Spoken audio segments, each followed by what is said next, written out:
Hi hello friends, welcome back to my YouTube channel. ಎಲ್ಲರೂ ಹೇಗಿದ್ದೀರಾ? I hope ಎಲ್ಲರೂ ಚೆನ್ನಾಗಿದ್ದೀರಾ ಅಂತ ಭಾವಿಸ್ತಾ ಇವತ್ತಿನ ಬ್ಲಾಗ್ನ ಸ್ಟಾರ್ಟ್ ಮಾಡ್ತಾ ಇದ್ದೀನಿ ಫ್ರೆಂಡ್ಸ್. ನೈಟ್ 8 ಗಂಟೆ ಆಗಿದೆ, ಬ್ಲಾಗ್ ಸ್ಟಾರ್ಟ್ ಮಾಡ್ತಾ ಇದ್ದೀನಿ. ಫುಲ್ಲು ಸೆಕೆಗೆ ಎಷ್ಟೊಂದು ಸ್ವೆಟ್ ಆಗ್ತಾ ಇದ್ದೀವಿ ನೋಡಿ. ಫ್ಯಾನ್ ಓಡ್ತಾನೆ ಇರುತ್ತೆ, ಎಲ್ಲರ ಮನೇಲೂ ಫ್ಯಾನ್ ಓಡ್ತಾ ಇರುತ್ತೆ ಆಬ್ವಿಯಸ್ಲಿ. ಈಗ ಮಮ್ಮಿ ವಡೆ ಮಾಡ್ತಾಯಿದ್ದಾರೆ.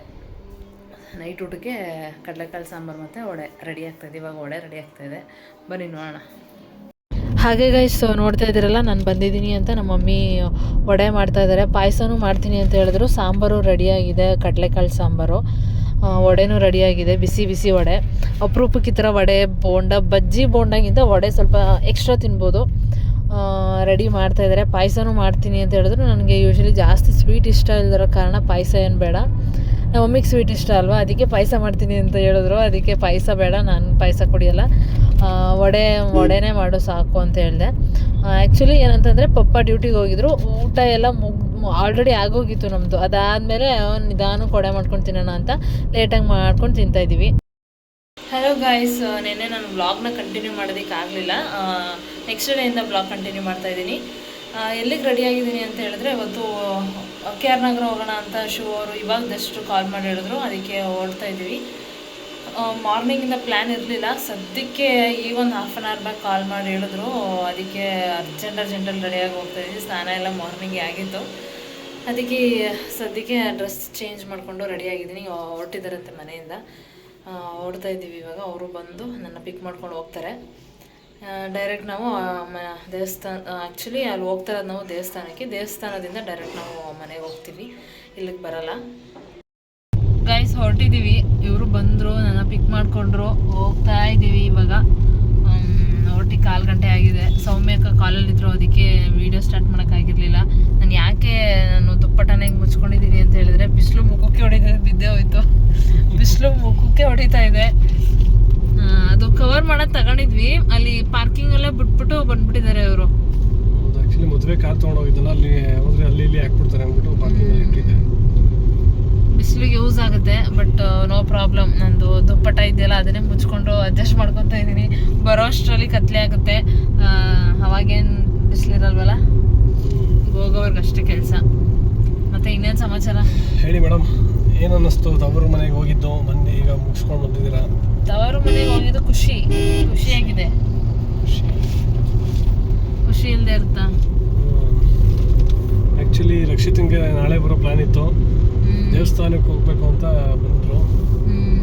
ನಾಳೆ ಸಂಜೆ ಹೋಗೋಣ ಅಂತ ಅಂದ್ಕೊಂಡಿದ್ದೆ. ಸಡನ್ನಾಗಿ ಯಾವಾಗ ಏನಾಗಬೇಕು ಅದಾಗಲೇಬೇಕು. ಎಲ್ಲವೂ ಪೂರ್ವ ನಿರ್ಧರಿತ ರಮೇಶ್.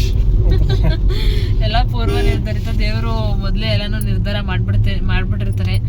ನಾವು ಎಲ್ಲಿ ಹೋಗ್ಬೇಕು, ಎಲ್ಲಿ ಬರಬೇಕು, ಏನು ತಿನ್ನಬೇಕು, ಎಲ್ಲಿ ಮಲಗಬೇಕು ಅಂತ ಅಲ್ವಾ? ಎಲ್ಲ ವಿಧಿ, ನಮ್ದೇನಿಲ್ಲ ಅಷ್ಟೇ. ಮತ್ತೆ ಊಟ ಅಲ್ಲೇ ಮಾಡ್ಕೊಂಡು ಬಂದಿದ್ದಾರೆ. ಅಮ್ಮ ಅಡುಗೆ ಮಾಡಿದ್ರಂತೆ. ಡ್ಯೂಟಿ ಮುಗಿಸ್ಕೊಂಡು ಹೋಗಿ ಅಲ್ಲೇ ತಿನ್ಕೊಂಡು ಬಂದಿದ್ದಾರೆ. ನಾನು ಊಟ ಮಾಡ್ಕೊಂಡು ಮಲಗಿದೆ ಗೈಸ್. ಇವರು ಡ್ಯೂಟಿ ತುಂಬ ಲೇಟ್ ಆಗುತ್ತೆ ಅಂತ ಹೇಳಿದರು. ಅದಕ್ಕೆ ಹೆಂಗೂ ಲೇಟ್ ಅಲ್ವಾ ಅಂತ ಮಲಗಿದೆ. ಆಮೇಲೆ ಕಾಲ್ ಮಾಡಿಬಿಟ್ಟು ಹೊರಡೋಣ ಅಂತ ಹೇಳಿದ್ರು. ಸೊ ಎದ್ದು ಫಾಸ್ಟಾಗಿ ರೆಡಿ ಆದೆ. ಆಮೇಲೆ ಏನು ಗೊತ್ತಾ, ನಮ್ಮಿಬ್ರು ಎಂಗೇಜ್ಮೆಂಟ್ ಆದಂಗಿದ್ರು ಅಬ್ಸರ್ವ್ ಮಾಡ್ತಾ ಇದ್ದೀನಿ. ಎಲ್ಲ ಫಾಸ್ಟ್ ಎಲ್ಲಾದರೂ ಹೋಗ್ಬೇಕಾ ಫಾಸ್ಟ್. ಆಮೇಲೆ ಇನ್ನೊಂದು ಏನಂದರೆ, ಇವ್ರು ಹುಡುಗಿ ನೋಡೋಕೆ ಬಂದಿದ್ದು ಫಾಸ್ಟಾಗೆ. ಅಂದರೆ ಆಗ್ತಾನೆ ಜಸ್ಟು ನಾವು ಕೂತಿದ್ವಿ. ಹೆಂಗೆ ಅಂದರೆ ಗೈಸ್, ನಾವು ತಿಂಡಿ ತಿನ್ಕೊಂಡು ಕೂತಿದ್ವಿ ಒಂದು 9:30 ಅಷ್ಟರಲ್ಲಿ. ಸಡನ್ನಾಗಿ ಕಾಲ್ ಬಂದು ಇನ್ನೊಂದು ಅರ್ಧ ಗಂಟೆ ಬರ್ತಾ ಇದ್ದಾರೆ ಅಂತ. ಅವಾಗ ಸ್ಟಾರ್ಟ್ ಆಗಿದ್ದು. ಆಕ್ಚುಲಿ ಏನಂತ, ಅವತ್ತು ಹೋಗೋ ಪ್ಲಾನು ಇರಲಿಲ್ಲ ಹುಡುಗಿ ನೋಡೋಕೆ. ಅವತ್ತು ನಾನು ರಜಾ ಹಾಕೊಂಡಿದ್ದೆ, ಏನೋ ಕಾರಣಕ್ಕೆ ಪ್ರೊಫೈಲ್ ಬಂದಿತ್ತು. ಅವತ್ತು ರಜಾ ಹಾಕೊಂಡಿದ್ದೆ. ಆಗ ನಮ್ಮ ಅಕ್ಕನ ಮಾವನ ಹೇಳಿದ್ರು, ಹೆಂಗಿದ್ರು ರಜಾ ಹಾಕೊಂಡಿದ್ಯಲ್ಲ, ನೋಡ್ಕೊಂಡು ಬಿಡ್ಬೋದಲ್ಲ ಅಂತ ಏನೋ ಅಂದರು. ಆಯ್ತು ಕೇಳಿ, ಹೆಂಗಾರ ಹೋಗಿ ನೋಡ್ಕೊಂಬರೋಣ ಅಂತಂದ್ವಿ. ಆಗ ಫೋನ್ ಮಾಡಿದ್ವಿ, ಬರ್ತಾರಂತೆ ಅಂತ. ಕೇಳ್ಬಿಟ್ಟು ಹೇಳ್ತೀನಿ ಅಂತ ಅಂದರು. ಇನ್ನೊಬ್ರು ಇದ್ದಾರೆ, ಮಹೇಶಣ್ಣ ಅಂತ ಅವರು. ಆಯ್ತು ಬನ್ನಿ ಅಂದ್ರೆ ಒಂದು ಹಾಫ್ ಆನ್ ಅವರ್ ಬರ್ತೀವಿ ಅಂದ್ಬಿಟ್ಟು ಹೊರಟ್ವಿ ಅಲ್ಲಿಂದ. ಅವಾಗಲೂ half an hour. Second time ಬಂದಾಗಲೂ ಒಟ್ನಲ್ಲಿ ಮಾರ್ನಿಂಗ್ಗೆ ಬಂದಿದ್ರು. ಸೆಕೆಂಡ್ ಟೈಮ್ ಬಂದಾಗ ಸೌಮ್ಯ ಅಕ್ಕ ಅವ್ರ ಜೊತೆ ಬಂದಿದ್ರು. ಫಸ್ಟ್ ಟೈಮ್ ಬಂದಾಗ ರಮ್ಯ ಅಕ್ಕ ಅವ್ರ ಜೊತೆ. ಸೆಕೆಂಡ್ ಟೈಮ್ ಬಂದಾಗ ನವೀನ್ ಅಣ್ಣನೂ ಬಂದಿದ್ರು. ರಮ್ಯ ಅಕ್ಕ ಪಾಪ ನೋಡ್ಕೊಂಡು ಮನೇಲಿದ್ರು. ಅಮ್ಮ ಮತ್ತೆ ಸೌಮ್ಯ ಅಕ್ಕ ಎಲ್ಲರೂ ಬಂದಿದ್ರು. ಥರ್ಡ್ ಟೈಮ್ ಎಲ್ಲಿ ಬಂದಾಗ ಹೆಂಗ್ ಬಂದಿದ್ರಿ ಅಂದ್ರೆ, ಅವಾಗಲೂ ಫಾಸ್ಟಾಗಿ ಗೈಸ್. ನಾವು ಎಷ್ಟು ಫಾಸ್ಟಾಗಿ ರೆಡಿಯಾಗಿದ್ದೀವಿ ಅಂದರೆ 3 ಸಲನೂ ಫಾಸ್ಟೇ. ಯಾವಾಗ ಮೊದಲೇ ಹುಡುಗಿ ನೋಡೋಕೆ ಬಂದರೆ ಅವಾಗ ಇನ್ನೇನೋ ಅರ್ಜೆಂಟೇ. ಫಾಸ್ಟ್ ಆಗಿ ನಮ್ಮ ಮಮ್ಮಿನೂ ಅದೇ ಹೇಳ್ತಾ ಇರುತ್ತೆ. ಈಗ ಸಡನ್ ಆಗಿ ಇವಾಗ ರೆಡಿ ಆಗ್ತಾ ಇದೀವಲ್ಲ, ಯಾವಾಗ್ಲೂ ಅರ್ಜೆಂಟೇ ಮಾಡ್ತಿರಲ್ಲ ಗಂಡ ಹೆಂಡತಿ, ಸಡನ್ ಆಗಿ ಓಡ್ತಾ ಇರ್ತೀರ, ಸಡನ್ ಆಗಿ ಬರ್ತಾರೆ, ಸಡನ್ ಆಗಿ ಏನು ಬರಲ್ಲ, ಪ್ಲಾನಿಂಗ್ ಅಲ್ಲೇ ಬರ್ತೀವಿ. ಬಟ್ ಹೋಗೋದಂತೂ ಫಾಸ್ಟ್ ಆಗಿ. ಎಂಗೇಜ್ಮೆಂಟ್ ಅಂತೂ 3 ದಿನಕ್ಕೆ ಫಾಸ್ಟ್ ಆಗಿ ಆಗೋಯ್ತು. ಎಷ್ಟು ಫಾಸ್ಟ್ ಆಗಾಯ್ತು ಅಂದ್ರೆ ಟೈಮೇ ಇರಲಿಲ್ಲ, ಏನಕ್ಕೂ ಟೈಮ್ ಇರಲಿಲ್ಲ. ಇನ್ನೂ ಚೌಟ್ರಿ ಕರೆಕ್ಟಾಗಿ ಸಿಕ್ಕಿರಲಿಲ್ಲ ನಮಗೆ, ಫಂಕ್ಷನ್ ಅಲ್ಲಿ ಸಿಕ್ಕಿರಲಿಲ್ಲ. ಸಡನ್ ಆಗಿ ಅಲ್ಲಿ ರಿಂಗ್ಗೆ ಆರ್ಡರ್ ಕೊಡ್ಬೇಕಿತ್ತು, ಆಮೇಲೆ ಸ್ಟಿಚಿಂಗಿಗೆ ಎಲ್ಲ ಕೊಡಬೇಕಿತ್ತು, ಟೈಮೇ ಇರಲಿಲ್ಲ. ಹೌದು, ಸ್ಟಿಚಿಂಗ್ ಕೊಟ್ಟಿದ್ದು ಅಯ್ಯೋ ರಮ್ಯಾ ಅಕ್ಕ ಹೇಳಿ 2 ಬ್ಲೌಸನ್ನು 2 ದಿನಕ್ಕೆ ಸ್ಟಿಚ್ ಮಾಡಿಸ್ಕೊಟ್ಟಿದ್ದಾರೆ. ಆ ಟೈಮ್ ನೆನೆಸ್ಕೊಂಡು ನನ್ನ ಕಡೆ ಶಾಕ್ ಪಡ್ಬೇಕು, ಅವ್ನ ಕಡೆ ನಗ್ಬೇಕು. ಎಲ್ಲಿ 15 ದಿವಸ ಅಲ್ಲ, 1 ಮಂತ್ ಕೊಟ್ಟರು ಮಾಡ್ಕೊಡಲ್ಲ ವರ್ಕ್ ಬ್ಲೌಸ್ ಎಲ್ಲ. ಹಂಗಾಗೋಯ್ತು ನಮ್ದು. ಅದಕ್ಕೆ ಯಾವಾಗ ಇವ್ರು ಹುಡುಗಿ ನೋಡಕ್ ಬಂದ್ರು ಅವಾಗಿಂದನು ಫುಲ್ ಫಾಸ್ಟ್ ಅರ್ಜೆಂಟಲ್ಲೇ ಸ್ಪಾಟಲ್ಲೇ ಡಿಸೈಡ್ ಮಾಡಿ ಎಲ್ಲೋದ್ರು ಹೊರಡ್ತಾ ಇದೀವಿ. ನನ್ನ ಲೈಫಲ್ಲಿ ಸ್ವಲ್ಪ ಹಂಗೆ ಯಾರನ್ನೂ ಮುಂಚಿತವಾಗ್ಲೂ ಯಾವುದು ಡಿಸೈಡ್ ಮಾಡಲ್ವಂತೆ ಅವರು. ಏನಿದ್ರು ಆ ಟೈಮಲ್ಲಿ ಹೋಗಲ್ವಾ ಅಷ್ಟೇ ಅಲ್ವಾ. ಹೌದು. ಹಾಯ್ ಗಾಯ್ಸ್, ಇವಾಗ ನಮ್ಮ ದೊಡ್ಡಮ್ಮನ ಮನೆಗೆ ಬಂದಿದ್ದೀವಿ. ದೇವಸ್ಥಾನ ಎಲ್ಲ ಮುಗಿಸ್ಕೊಂಡು ದರ್ಶನ ಮಾಡಿಕೊಂಡು ಇಷ್ಟೀಗ ಬಂದ್ವಿ. ನಾವು ಬಂದ ತಕ್ಷಣ ನಮ್ಮ ದೊಡ್ಡಮ್ಮ ಏನೋ ಕಿಚನ್ಗೆ ಹೋಗಿದ್ದಾರೆ. ಏನು ಮಾಡ್ತಿದ್ದಾರೆ, ಮನೆಯೆಲ್ಲ ಖಾಲಿ ಇದೆ, ಮೊದಲನೇ ಸಲ ತೋರಿಸಿ. ಖಾಲಿ ಎಲ್ಲ ಮಕ್ಕಳು ಮತ್ತು ಇವರೆಲ್ಲ ನಮ್ಮ ಅತ್ತಿಗೆ ಎಲ್ಲ ಅವರ ಸಮ್ಮರ್ ಹಾಲಿಡೇಸ್ ಅಲ್ವಾ ಹೋಗಿದ್ದಾರೆ ಅವರು. ಈಗ ಜಸ್ಟ್ ನಾವು ಒಳಗೆ ಬಂದು ಅವ್ರು ಹೊರಗೆ ಹೋದ್ರು. ಹೇಳ್ಬಿಟ್ಟು ನಾನು ಈಗ ಹೊರಡ್ತಾ ಇದ್ದೀನಿ, ನೀವು ಈಗ ಬಂದ್ರಿ ಅಂದ್ಬಿಟ್ಟು ಅವ್ರನ್ನ ಕಳಿಸ್ಬಿಟ್ಟು ನಾವು ಹಂಗೆ ಒಳಗೆ ಬಂದ್ವಿ. ಬರೀ ನಮ್ಮ ದೊಡ್ಡಮ್ಮ ಏನು ಮಾಡ್ತಿದ್ದಾರೆ ನೋಡೋಣ.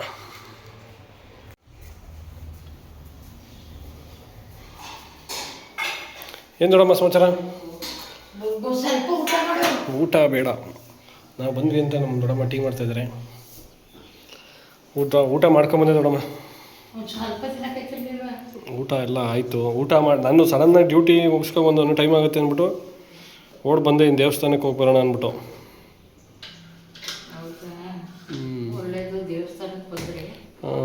ನಾನು ಇವನು ತನು ಓದ್ನಲ್ಲ ಅಂತ ಅಂದ್ಬಿಟ್ಟು ನಮ್ಮ ದೊಡ್ಡಮ್ಮನ ಕರೆಯೋಣ ಮನೆಗೆ ಅಂದ್ಕೊಂಡೆ. ಇಲ್ಲಿ ನೋಡಿದ್ರೆ ನಮ್ಮ ಅತ್ತಿಗೆನೇ ಹೊಟ್ಟೋದ್ರು. ಅದೇ ಅಂದ್ಕೊಂಡೆ ಕರ್ಕೊಂಡು ಹೋಗೋಣ ಇನ್ನೊಂದು 4 ದಿವಸ ಅಂತ ಅಂದ್ಕೊಂಡೆ. ಆಮೇಲೆ ಬಂದು ನಮ್ಮ ಅತ್ತಿಗೆ ನಾನು ಹೋಯ್ತಾ ಇದ್ದೀನಿ ಊರಿಗೆ ಅಂದ್ರಲ್ಲ, ಆಮೇಲೆ ಸುಮ್ಮನೆ ಅದೇ ಇನ್ನೇನು ನಮ್ಮ ದೊಡ್ಡಮ್ಮ ಅಂತೂ ಇನ್ನು ಬರೋದಿಲ್ಲ. ಇನ್ನು ನಮ್ಮ ಅತ್ತಿಗೆನೇ ಹೋದ್ಮೇಲೆ ಈಗ ಮನೆ ಜವಾಬ್ದಾರಿ ನಮ್ಮ ದೊಡ್ಡಮ್ಮಂದೀಗ.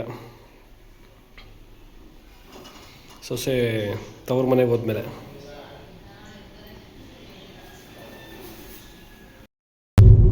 ಫ್ರೆಂಡ್ಸ್ ಹೊರಟಿದ್ದೀವಿ. ಇಲ್ಲ ಊರಿಂದ ಆಲ್ಮೋಸ್ಟ್ ಮೈಸೂರು ಕಡೆ ಹೋಗ್ತಾ ಇದ್ದೀವಿ. ಇನ್ನೇನಿಲ್ಲ, ಸ್ವಲ್ಪ ಸಿಟಿಗೆ ಹೋಗ್ಬೇಕು ಗೈಸ್, ಸ್ವಲ್ಪ ಕೆಲಸ ಇದೆ. ಅಲ್ಲಿಂದ ಮುಗಿಸ್ಕೊಂಡು ಹೋಗೋಷ್ಟರಲ್ಲಿ ಕತ್ಲೆನೇ ಆಗೋಗುತ್ತಲ್ವಾ. ಆಗಲೇ ಟೈಮ್ ಆಗಿದೆ. ಇನ್ನೇನು ನಾವು ಸ್ವಲ್ಪ ಸಿಟಿಗೆ ಹೋಗಿ ಏನೋ ತರೋದಿದೆ, ಅದನ್ನು ತಗೊಂಡು ಮನೆಗೆ ಹೋಗೋಷ್ಟರಲ್ಲಿ ಕತ್ಲೆ ಆಗುತ್ತೆ. ಓಕೆ ಗೈಸ್, ಇದಾಗಿತ್ತು ನಮ್ಮ ಇವತ್ತಿನ ಒಂದು ವ್ಲಾಗ್. ಈ ವ್ಲಾಗ್ ನಿಮಗೆ ಖಂಡಿತವಾಗ್ಲೂ ಇಷ್ಟ ಆಗಿದೆ ಅಂತ ಭಾವಿಸ್ತೀನಿ. ಇಷ್ಟ ಆಗಿದ್ರೆ ಲೈಕ್ ಮಾಡಿ, ಶೇರ್ ಮಾಡಿ, ಹಾಗೆ ಕಮೆಂಟ್ ಮಾಡಿ. ಇನ್ನು ಯಾರು ನನ್ನ ಚಾನಲ್ನ ಸಬ್ಸ್ಕ್ರೈಬ್ ಮಾಡಿದೆ ಹಾಗೆ ನಾನು ನೋಡ್ತಾ ಇದ್ದೀರಾ, ಪ್ಲೀಸ್ ಸಬ್ಸ್ಕ್ರೈಬ್ ಮಾಡಿಕೊಂಡು ವೀಡಿಯೋಸ್ನ ನೋಡಿ ಅಂತ ಕೇಳ್ಕೊತೀನಿ ಫ್ರೆಂಡ್ಸ್. ಥ್ಯಾಂಕ್ ಯು ಹೇಳಿ. Thank you. ಇವರು ಡ್ರೈವಿಂಗ್ ಮಾಡೋದ್ರಲ್ಲಿ ಬ್ಯುಸಿಯಾಗಿದ್ದಾರೆ, ಅದಕ್ಕೆ ಕಾನ್ಸಂಟ್ರೇಟ್ ಮಾಡೋಕ್ಕಾಗ್ತಾ ಇಲ್ಲ. ಈಗ ಫ್ರೀ ಆದ್ರ ಸ್ವಲ್ಪ ಫ್ರೀ ಆದ. ಇವರು ಸೇಫ್ ಡ್ರೈವರು ಅಂತ ನಾನು ಅನ್ಕೊಂಡಿದ್ದೀನಿ. ಹೌದು. ಆಮೇಲೆ ನನ್ನ ಬರ್ಡೇಗೆ ಇಯರಿಂಗ್ಸ್ ಕೊಟ್ಬಿಟ್ಟಿದೆ. ನಾನು ಅದ್ರ ಬಗ್ಗೆ ಮಾತಾಡಿಲ್ಲ, ಅದ್ರ ನಾಳೆಗೆ ನಾನು ಊರಿಗೆ ಕೊಟ್ಟೋದ್ನಲ್ಲ.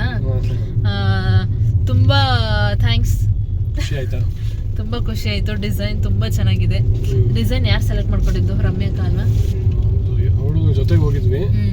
ನಾನು ಕಟ್ಕೊಳ್ಳೋದಲ್ಲಿದ್ದಾಗ ಹೋಗಿದ್ದ. ಕಟ್ಕೊಳ್ಳೋದಲ್ಲಿದ್ವಿ ನೀವು ಅವತ್ತು ಹೋಗಿದ್ದ ಇಂಟೆನ್ಷನ್ ಆ್ಯಕ್ಚುಲಿ ಅಲ್ಲ, ತಲೆಯಲ್ಲಿ ಇತ್ತು ಏನು ಕೊಡಬೇಕು ಅಂತ. ಬಟ್ ಏನು ಕೊಡೋದು, ಗೋಲ್ಡ್ ಅನ್ನೋದು ಒಂದು ತಲೆಲಿತ್ತು. ಬಟ್ ಕರೆಕ್ಟ್ ಆ್ಯಕ್ಚುಲಿ ಪ್ಲ್ಯಾನ್ ಮಾಡಿರಲಿಲ್ಲ.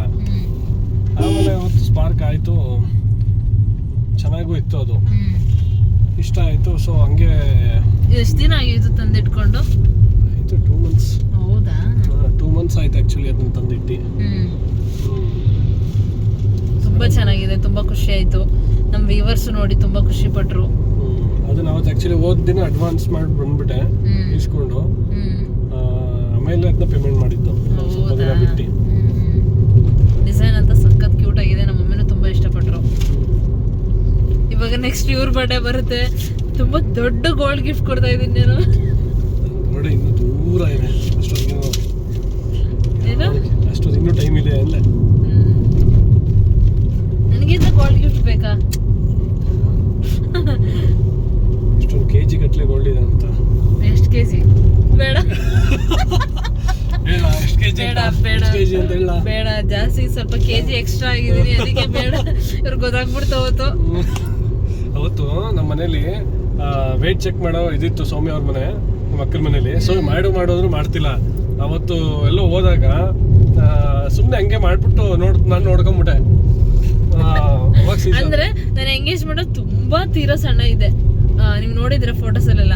ಬಟ್ ಮದ್ವೆ ಹತ್ರ ಬಂದ್ಮೇಲೆ, ಮದ್ವೆ ಆದ್ಮೇಲೆ ಯೂಶಲಿ ಹೆಣ್ಮಕ್ಳು ವೇಟ್ ಗೇನ್ ಲಾಸ್ ಆಗ್ತಾರೆ ಅಲ್ವಾ. ನಾನು ಸ್ವಲ್ಪ ಗೇನ್ ಆಗಿದ್ದೀನಿ, ಅದಕ್ಕೆ ಯಾಕೋ ಬೇಡ ಅನ್ನಿಸ್ತು. ಎಲ್ಲರೂ ಫೋರ್ಸ್ ಮಾಡಿದ್ರೆ ಅದ್ರಲ್ಲಿ ಏನು ವೇಟ್ ಚೆಕ್ ಮಾಡು ಅಂತ, ನಂಗೆ ಯಾಕೋ ಬೇಡ ಅನ್ನಿಸ್ತು. ಇವ್ರು ನೋಡ್ಕೊಂಡ್ಬಿಟ್ರು. ನಾನು ತುಂಬಾ ಶ್ರೀಮಂತ, ಅಷ್ಟು ಕೆಜಿ ಚಿನ್ನ ಇದೆ, ತುಂಬಾ ಶ್ರೀಮಂತ ಅಂದ್ಬಿಡಿ. Medium. Okay guys, thank you, bye bye. Bye bye.